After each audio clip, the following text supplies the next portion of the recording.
সালাম এবং শুভেচ্ছা।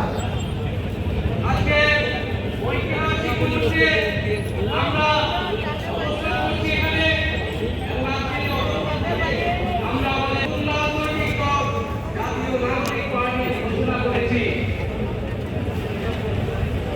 প্রিয় বন্ধুগণ, আজকের এই মঞ্চে দাঁড়িয়ে আমরা কেবল সামনের কথা বলতে চাই।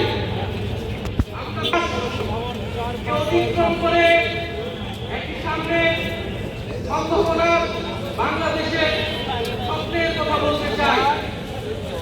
সেই স্বপ্নের বাস্তবায়নের লক্ষ্যে আজকে আমরা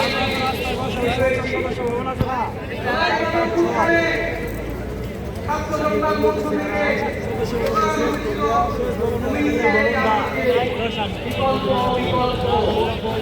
আজকে সেই বিকল্পের জায়গা থেকে নতুন রাজনৈতিক দলে আত্মপ্রকাশ ঘটেছে। আমরা মনে করি বাংলাদেশে জনগণকে রাষ্ট্রপতি করে রাখার যে ষড়যন্ত্র তৈরি হয়েছিল, সেই ষড়যন্ত্র আমরা জুলাই গণঅভ্যুত্থানে সকলের ঐক্যের মাধ্যমে ভেঙে দিয়েছি। আমরা বাংলাদেশকে আর কখনোই বিভাজিত করা যাবে না।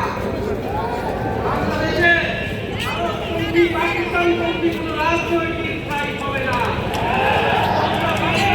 সামনে রেখে